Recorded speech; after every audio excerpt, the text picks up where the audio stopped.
the 500 ways to use your journalism degree in and outside of journalism. And I say that selfishly as a former journalist who was too insecure and afraid to leave my job with CNN in the mid 2000s because I didn't think there was anything else I could do with my degree. And then CNN did me a huge favor. I didn't feel it at the time, and they didn't renew my contract. So I had no choice. So I was out there in the wilderness. And I want to make sure that aspiring journalists in the room know that there are all these unbelievable things that you can do with your degree, with these skills that you are honing. And I want to thank so much our incredible panel for coming here today. And Nicki Mayo, I want to welcome you. Thank you so much for joining us.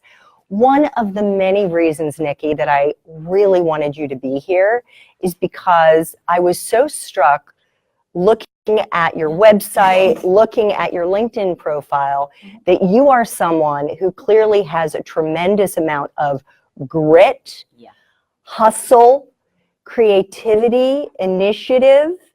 You have worked all over the country, Sarasota, Florida, Tennessee, Buffalo, New York, Philly, Crofton, Maryland, Baltimore, and DC. And I'm finally home, thank you. You're finally home. Yes. So what, Nicki, have you learned from working for so many different news organizations in so many different cities that you wish you had known before you started working in this industry? And what advice do you have to offer aspiring journalists here tonight? Thank you for having me on this panel. First, it was you become what the manager wants you to be. That was what I was grilled into my head, and I finally found my voice and realized that that's not necessarily the best move because you become you're not genuine anymore. And then the other thing is you're not responsible as a storyteller. So my mantra has always been on air, online, and on time. That's just period who I'm going to be. Most recently, I've developed another mantra where journal life, which I'm hashtagging all over the place. Ida B taught me well. And the way I write it, it makes you start looking into a woman named Ida B Wells. So I kind of model a lot of my life and career and my passion right now off of the life of, Ida B Wells. Look her up, and then you'll see exactly what I'm talking about. But back to stations change, management changes, everything changes, but I need your brand to stay the same. As a student, I know it's intimidating, but the reality of it is when I say your brand, I don't want you to be over the top unless that really is you genuinely. Your brand is consistent. I can do solid storytelling. Every time I do a package, if my goal is 115, it's going to be 115. Be consistent with that, and then no matter how many times management changes over, you're okay. So my whole thing is stay true to who you are because, frankly, the companies are going to continue to change. I think that's it for the most part. I mean, I don't want to. Great. No worries. Yeah. So you are currently a freelance reporter producer for TV One. Yes. And a multimedia journalist with Nicki Mayo News. She started her own news agency. Mm-hmm. So talk about the challenges of being a freelancer, Nicki. And if you were back in school now, back at Syracuse, where you were a double major, studying speech communications and African American studies with a minor in Spanish language and linguistics. Yes. What kind of classes would you be taking today to make yourself more competitive and likely to get hired in this industry, or maybe not? Well, I did make a list because I wanted to make sure I gave you guys the most concise. Little known history fact, I took 2 courses here at College Park, and I'm standing by them. I'm very happy about it. So I took CARS, Computer Assisted Reporting, with Ira Chenoy, if I'm not mistaken. And I also took, very long time ago, HTML and basic coding.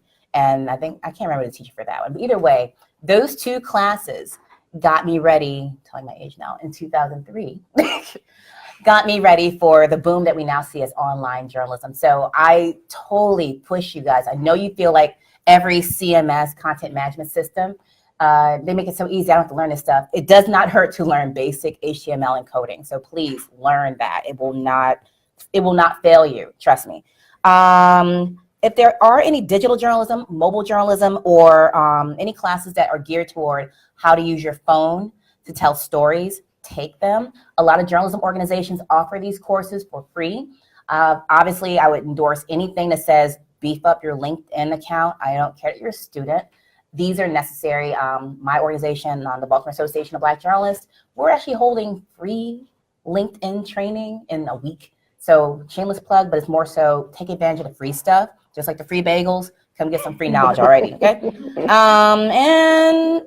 Me personally, if I take one more class, I wish I had taken something that was a business class, because right now I'm starting my company. I am 3 years into an LLC, and I just did that because somebody said that's smart for taxes. But I would like to know the ins and outs. So I'm leaning heavily on those who know this stuff. But I'm also, if I could do it all over again, I would have slid in maybe a business class instead of that wine tasting class. I think that would have been nice. Maybe both, because I think they go hand in hand. Great advice, Thank Nicki. you. Thank you so much.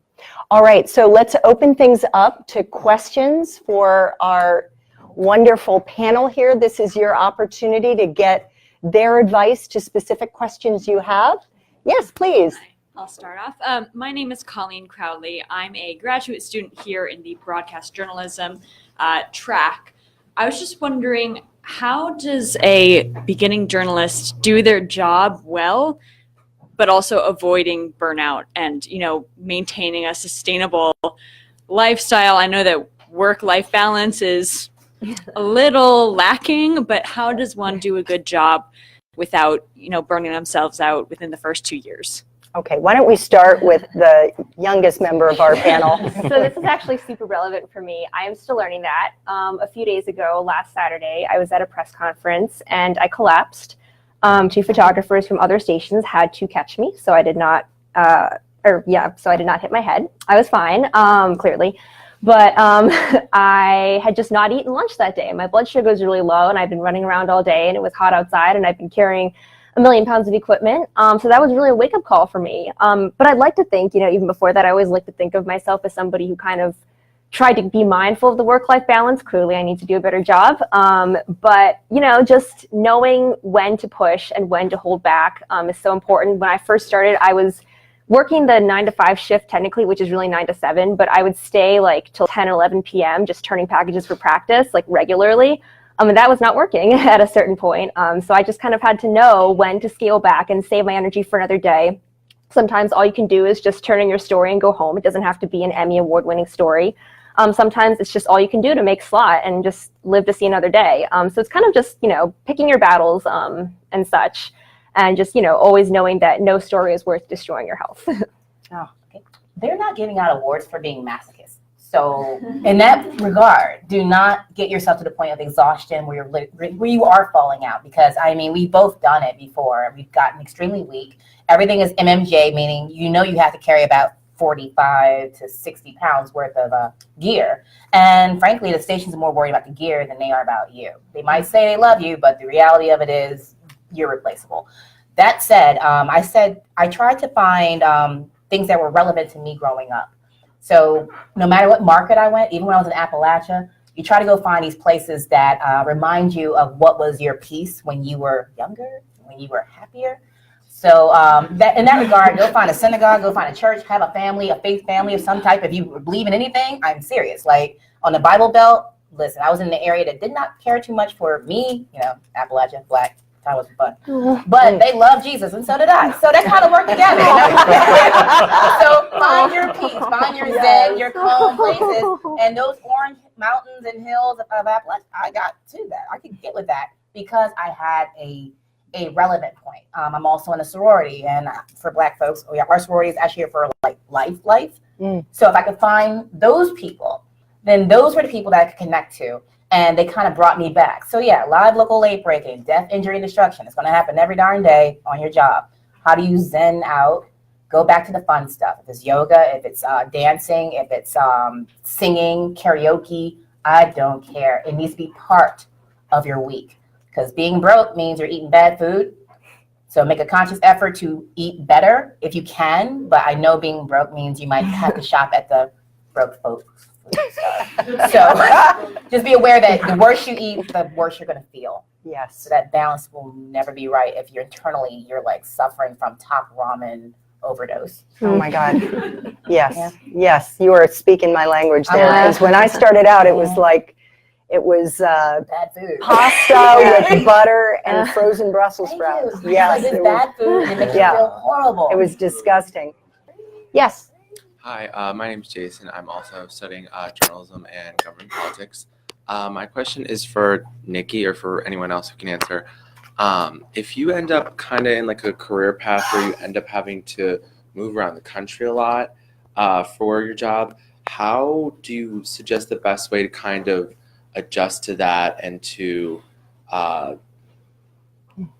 adjust to like settling in a new place and meeting new people and new way of life, that sort of thing? Sure. I definitely think that's the question for Nikki. That was the routine. It was an adventure for me. Right before Door to Explore, I was like, I'm exploring all of this here in the United States of America.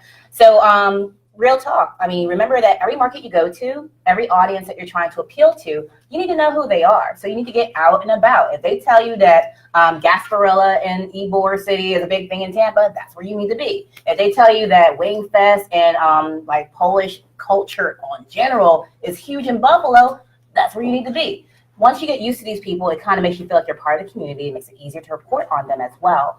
So I got everything from Dingus Day experiences to I know everything Kenny Chesney and bluegrass from Appalachia. I know I say Appalachia instead of Appalachian. Those type of things, you get used to it. They actually will hug you and bring you in, and then your stories get better. Now, I will admit this much. The cycle, because I don't want you guys to get these grandeur ideas like, I'm going to go out to Oak Hill, West Virginia, and I'm going to stay there. You're not going to stay there long. These are 2-year contracts, people. Get in there, do the first year. You know you got a good, solid first year. After that, start thinking about what's next because it's a 2-year contract. Trust me, they're probably not going to renew it. And they're already looking for somebody to be your, I mean, I'm being realistic. Yeah. They're looking for someone to be the next you so they don't have to up the money that goes to that position, okay? This is the management hat on right now. So knowing that, make it the best first year of your life. And then after that, be consistent, get back on your brand. Don't let your work teeter off, even though technically we know you're looking for a new job. I love that. So even though we're a little bit over, we'll have one final question. The young lady at the mic, you can close us out here with a final question, and hopefully our guests will stay around a little bit after if you want to come up and ask any other questions, please. All right. My name is Kalina. I'm a broadcast journalism major. My question, particularly to Amy or anyone, was that you said that you were out and about and like sharing your own story.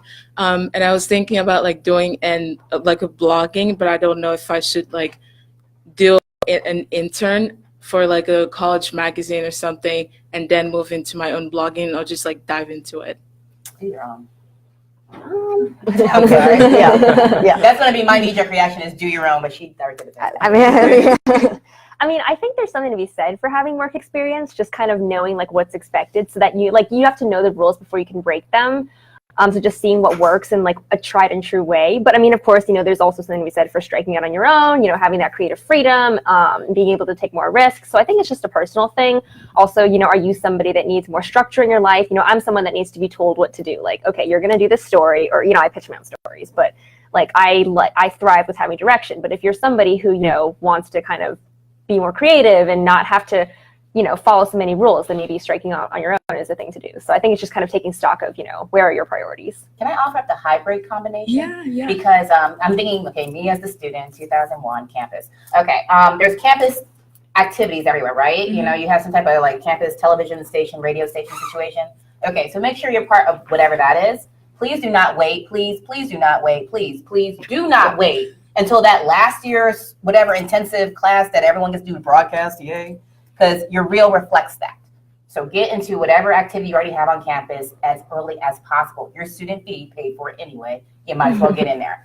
The other thing is I'm serious about with WordPress, Wix, GoDaddy, whatever the heck. Get your own website, put your stuff up on there. So then you'll have a hybrid, which you did on campus, plus the stuff you did on your side. That also shows a little bit of your brand and your personality too. So have those available. Managers are looking at your IG, your Instas anyway, and your Facebook and if you have Facebook and your Twitter accounts. Mm-hmm. So you might as well just be very transparent there. By the way, scrub those accounts if you know they're messed up, okay? I'm not lying to you. But yeah, do the hybrid. That way you can say, yeah, I was part of University Union Television or something. And I also have my own YouTube page. Hey, so do that. Absolutely. It shows a lot of enterprise.